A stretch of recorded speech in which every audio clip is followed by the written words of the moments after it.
Nama saya Bella Herliana dengan NIM 23034020210116, Prodi Bimbingan dan Konseling semester 4. Di sini saya akan melakukan praktik ke konseling individu, mata kuliah teknik konseling dengan topik meningkatkan kemampuan berbicara di depan umum.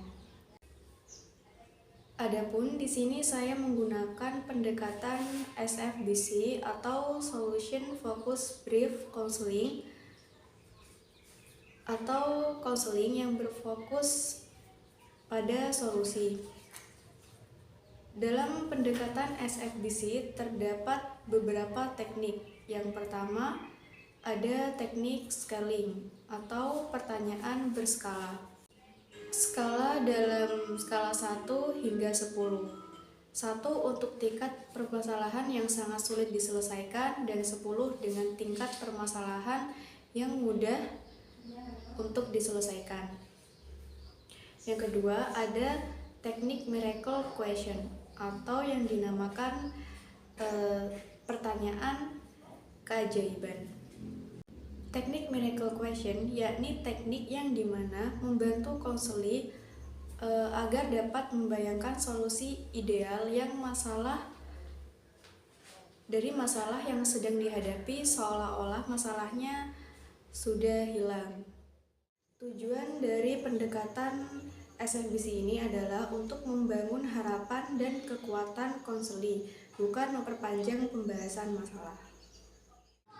Assalamualaikum Bu. Waalaikumsalam. Silakan duduk. Makasih. Jadi saya mau curhat nih Bu. Mau curhat? Iya. Ini sebelum kita curhat, mungkin mbaknya mungkin namanya siapa? Kenalin ya Bu, nama saya Atanaridul Kamila saya kuliah Bu biasanya. Oh ya, jadi Mbak Mila ini dari Winhas ya? Iya, kebetulan saya dari Unhas Bu. Iya, kemarin tuh ada chat saya, itu berarti Mbak Mila itu ya yang mau jenjang sekarang itu. Iya. Ya alhamdulillah sekarang bisa ketemu ya kita ya. Iya Bu. Oke, jadi dari Winhas semester berapa Bu? Semester 4. Semester 4 ya. Prodinya? Prodi kebetulan saya ambil prodi sejarah. Prodi Islam. Ini biasanya belajar apa Mbak kalau sejarah ini Mbak? Berarti Mbak suka sejarah ya? Kebetulan saya tertarik untuk belajar tentang sejarah masa lalu, terutama sejarahnya Indonesia sih, tentang apapun itu yang belum aku ketahui tentang kata-kata gitu. Mungkin cerita-cerita yang dulu pas di sekolah-sekolah gak pernah diceritain, itu saya cari sendiri. Tugasnya di mana Mbak? Berat? Alhamdulillah enggak sih, tidak terlalu. Bisa Tergantung dari diri sendiri. Kalau sendiri menganggapnya berat ya pasti tergantung diri sendiri. Dari banyak kan saya tadi sama siapa sendiri ya? Iya, sama sendiri. Pakai sepeda motor? Iya, Mbak Sita. Dari kampus berarti? Iya, kebetulan dari kampus. Ada keperluan. Mungkin bisa diminum itu minumannya. Iya, makasih. Jadi di sini kita melakukan konseling. Ini kan ada waktunya. Jadi ada sekitar 30 sampai 45 menit. Mungkin Mbak Mila ini butuh berapa menit? 30 menit cukup? Kira-kira Cukup. Kalau misalkan nanti mau menambah waktu bisa kita atur jadwal kembali, nanti bisa dilanjutkan selanjutnya. Oke, untuk di sini konselingnya ini sebelum kita mau melakukan konseling ini Mbak Mila apakah tahu mengenai konseling itu sendiri? Konseling sih menurut saya itu lebih kayak kita curhat sih, curhat tentang masalah, entah itu masalah pribadi ataupun masalah pribadi di rumah, entah di rumah, entah di kuliah, entah di manapun itu yang kiranya kita butuh problem solving dari jenengan. Sudah pintar sekali ya Mbak Mila ini ya. Berarti dulu pas SMK berarti ada guru BK? Ada, kebetulan ada guru BK. Itu kalau nggak salah ada 2 ya. Seingat saya ada 2. Pernah melakukan konseling berarti? Belum sih. Waktu itu kan saya belum tahu kenapa ada guru BK di sekolah, itu belum tahu. Menurut Mbak Mila punya kenapa harus ada guru BK? Kenapa? Menurut Mbak Mila kenapa harus ada guru BK? Kenapa kok ada guru BK menurut Mbak Mila gitu? Biar apa? Menurut saya ada guru BK di sekolah. Di sekolah itu untuk mungkin menampung permasalahan anak-anak mungkin. Ya, terus apa lagi? Mungkin ada lagi. Ngasih solusi, terus untuk entah melindungi dari masalah-masalah ya. Jadi sebenarnya guru BK itu nggak menyelesaikan masalah doang, tapi kita juga mencegah masalah itu terjadi. Jadi nggak pas ada masalah ke guru BK, enggak. Jadi guru BK ini kalau fungsinya juga ada pencegahan, jadi preventif. Jadi nggak hanya pas ada masalah doang. Jadi kita juga mencegahnya itu bisa melakukan apa aja. Nah, biasanya kan kalau misalkan guru BK ini kan ada jamnya sendiri kan. Itu namanya kan kayak bimbingan klasikal namanya. Jadi kita sebagai guru BK itu memberikan wawasan kepada anak-anak, kayak misalkan anti bullying gitu kan. Jadi kita memberikan materi-materi yang anti bullying yang dimana itu konsepnya itu sangat dibutuhkan di siswa gitu. Jadi nggak cuma mengatasi masalah aja gitu kan, apalagi sampai kayak sebagai polisi sekolah itu bukan gitu. Jadi guru BK itu juga mencegah masalah terjadi. Juga seperti yang Mbak Mila katakan tadi, untuk mengataskan masalah siswa-siswa kayak gitu. Oke, di sini dalam proses konseling ini nantinya Mbak Mila bebas buat menyampaikan apapun yang Mbak Mila rasakan atau alami gitu. Jadi nanti semua yang Mbak Mila ceritakan itu akan dijaga kerahasiaannya dengan saya. Kenapa? Karena di BK itu para konselor atau guru BK itu memiliki asas-asas yang dimana itu ada salah satunya asas kerahasiaan, dimana kita sebagai guru BK atau konselor itu tidak menyebarluaskan informasi yang disampaikan oleh konseling. Jadi Mbak Mila ini nggak usah ragu-ragu untuk menyampaikan semua masalahnya atau keluh kesahnya, agar nanti kita bisa juga untuk membantu Mbak Mila untuk menangani masalah Mbak Mila itu sendiri. Oke. Mungkin dari sini ada yang mau ditanyakan? Kurang lebihnya belum sih. Oke. Nanti mungkin untuk pertanyaan. Oke. Mungkin Mbak Mila apakah sudah siap untuk melakukan konseling? Siap. Oke, siap ya. Di sini juga ada tisu, mungkin Mbak Mila membutuhkan.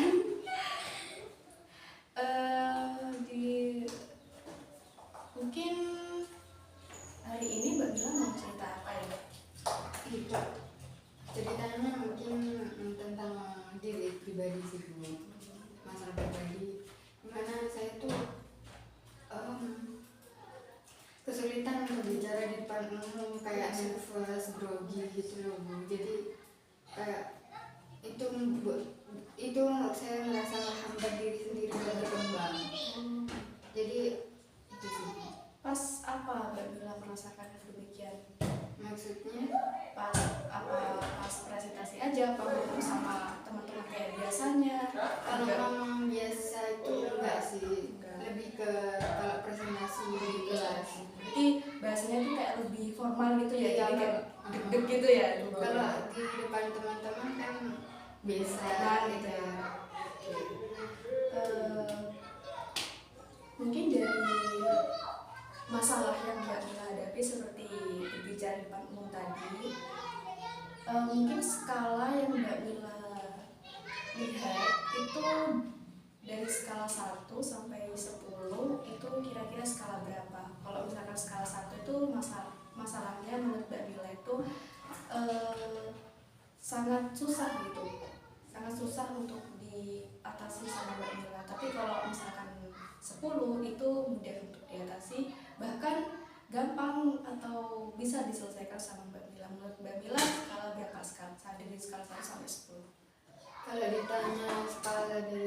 sampai 10 sih kayaknya 5 soalnya ya 5 soalnya menurut saya itu masih bisa, saya bisa ngatasi kalau saya mau, kayak saya niat gitu loh.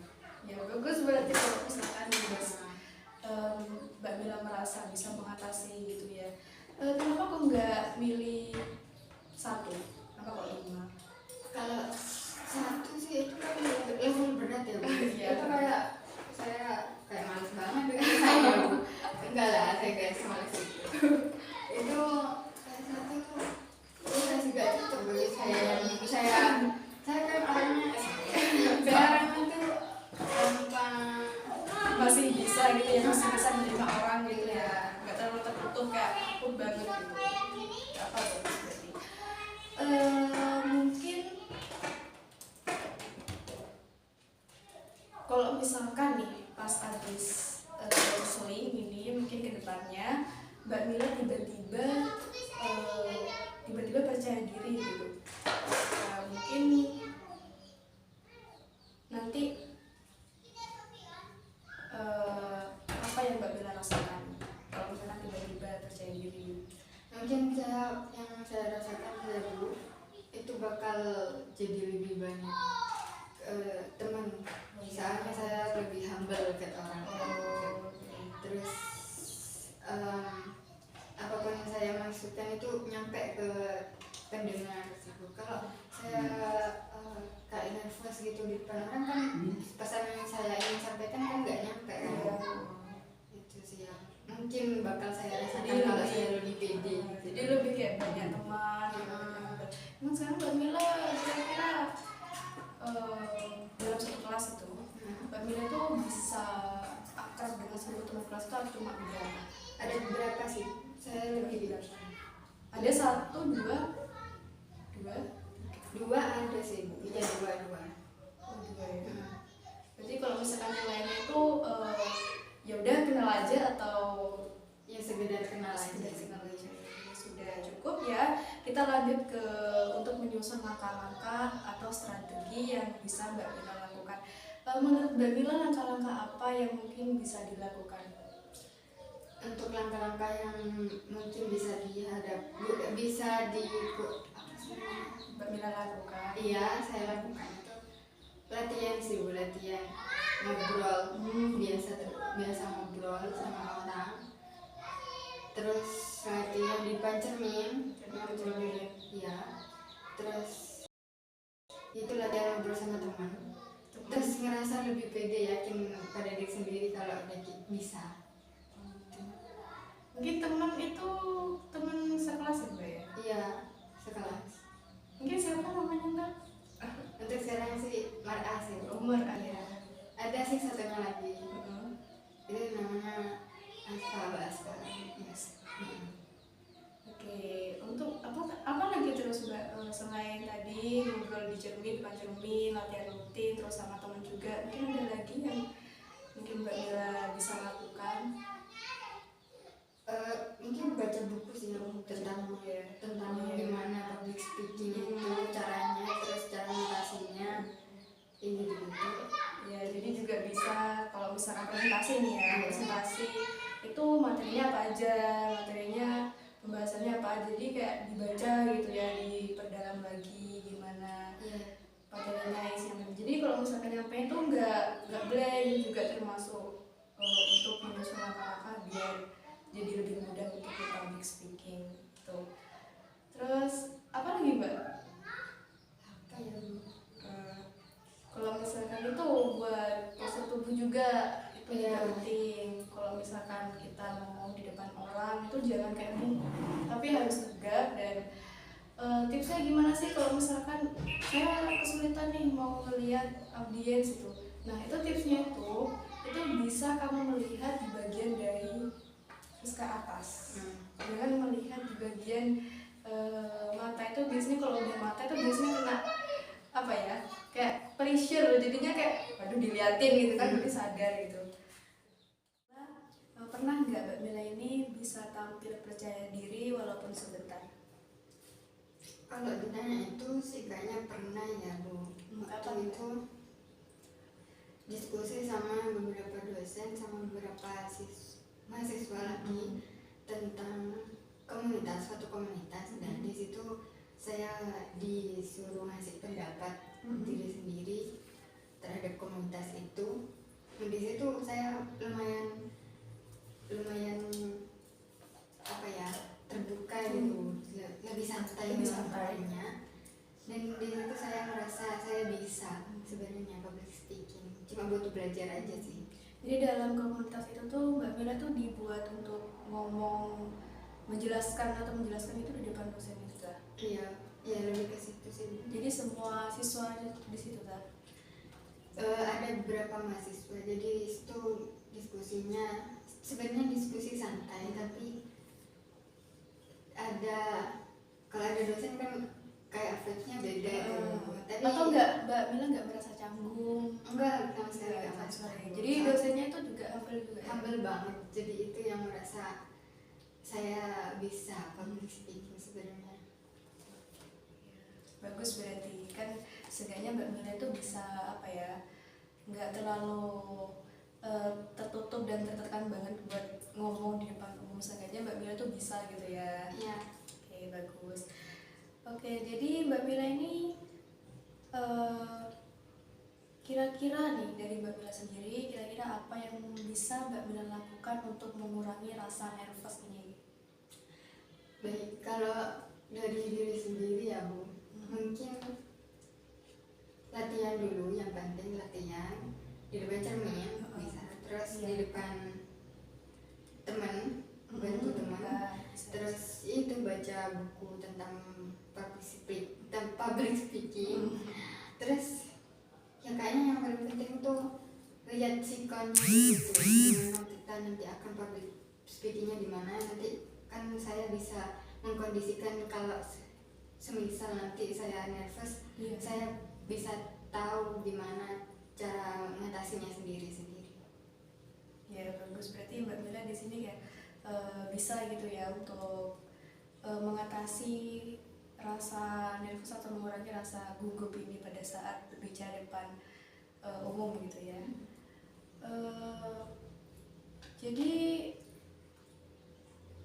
dari langkah-langkah yang Mbak Mila tadi sebutkan, apa mungkin langkah-langkah mungkin satu aja yang bisa Mbak Mila lakukan di dekat-dekat ini?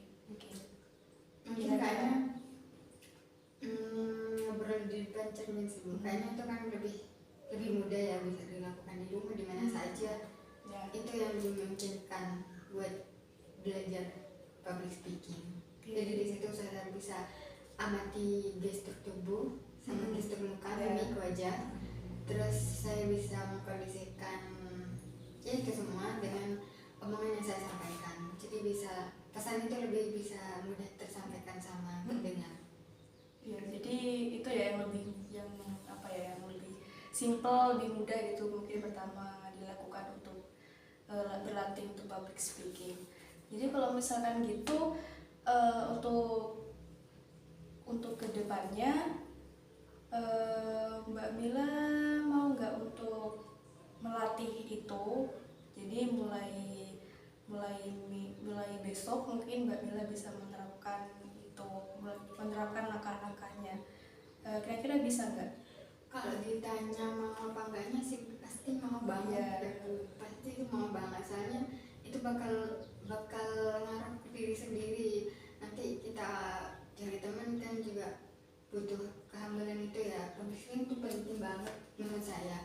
Jadi saya mau sih untuk belajar. Kira-kira nanti kalau misalkan Mbak Mila sudah berhasil melakukan langkah-langkah yang Mbak Mila tadi katakan, terus Mbak Mila merasa berhasil karena bisa berbicara depan umum secara baik gitu, tidak nervous, tidak gugup, mungkin ada nggak reward mungkin yang diberikan kepada diri Mbak Mila mungkin? Biasanya apa?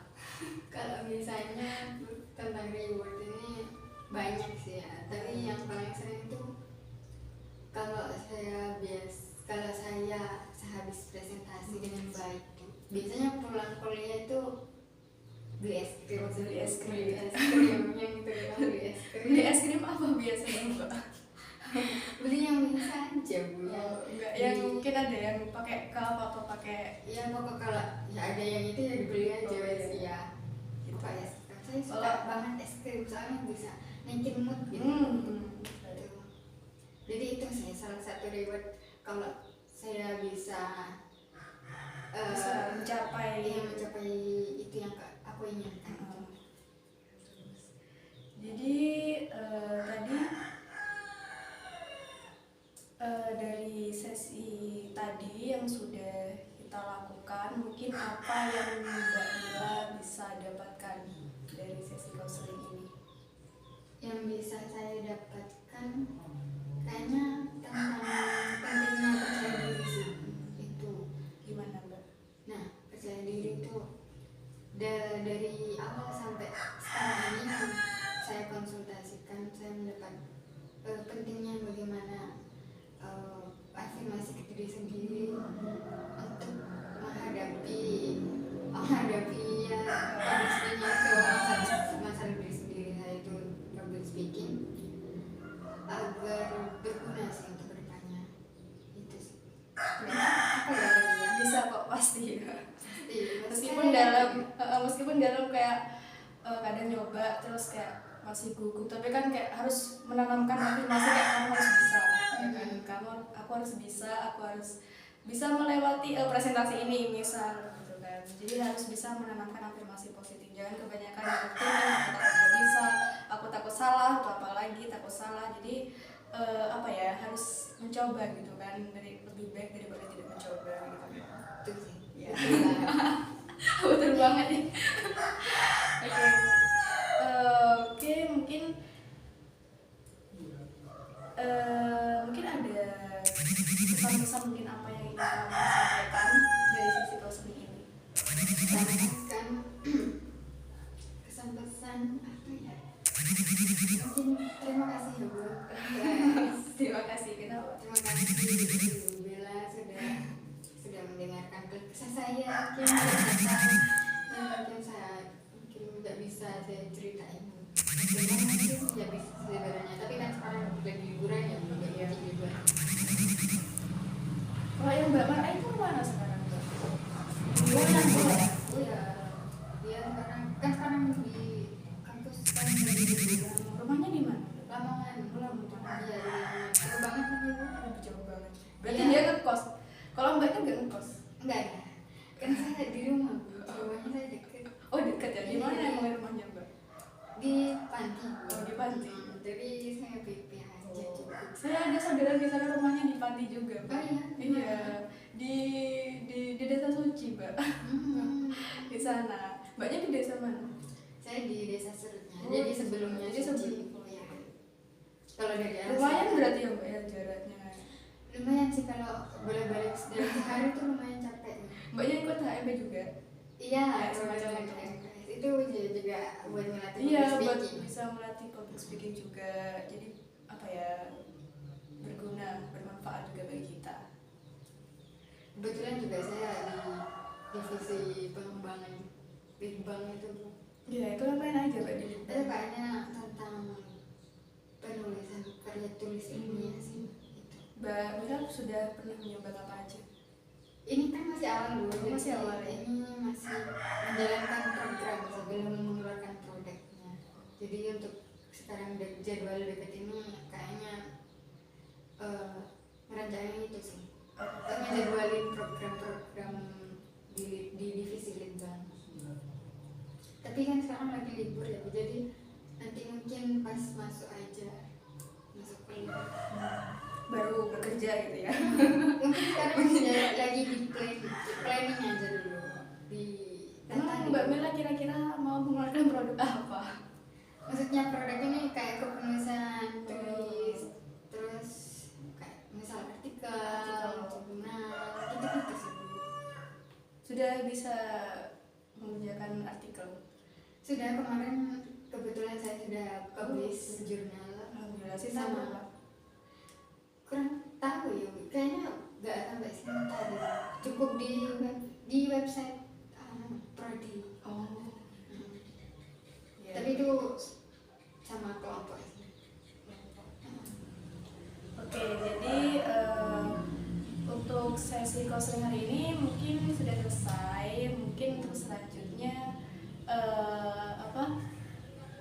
ingin mau ngobrol lagi, mau curhat-curhatan lagi, itu di pertemuan selanjutnya bisa. Atau Mbak Mila juga mau nyoba sendiri atau bisa. Itu gimana Mbak, mau ada pertemuan atau Mbak Mila?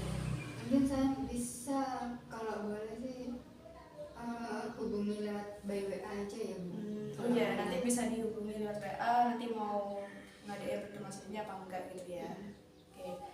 Sudah sih Mbak, mungkin ada lagi yang mau disampaikan? Pertanyaan? Apa sih? Sudah sih Kak, Sudah ya? sudah paham. Sudah. Tinggal sayanya aja mau enggak sih. Iya, jadi harus kalau misalkan berlatih ya emang berlatih gitu kan ya, membaca buku ya membaca buku apa aja, atau bisa lihat di YouTube kan banyak kan tips-tipsnya buat mengurangi rasa nervous itu tadi. Tapi nggak sampai nggak sampai basah tangannya kok. Enggak sih, kalau aku enggak sampai. Biasanya kan ada itu yang sampai basah gitu, sampai Iya, tangannya gitu ya Bu. nggak, berarti kan cuma nangis aja. Terima kasih ya Bu untuk bimbingan konseling yang sangat berikan kepada saya. Iya. Saya terima kasih banget. Saya nggak bawa oleh-oleh apa-apa nih Bu. Nggak apa-apa. Terima kasih ya Bu. Mungkin nanti saya bisa menghubungi sama yang jenengan lewat by WA ya Bu. Iya, tidak apa-apa. Bisa online 24 jam. Iya, nanti Kecuali tidur mungkin, Mbak. oke Bu. Saya sesempatnya untuk membalas chat dari Mbak Mila kok. Terima kasih.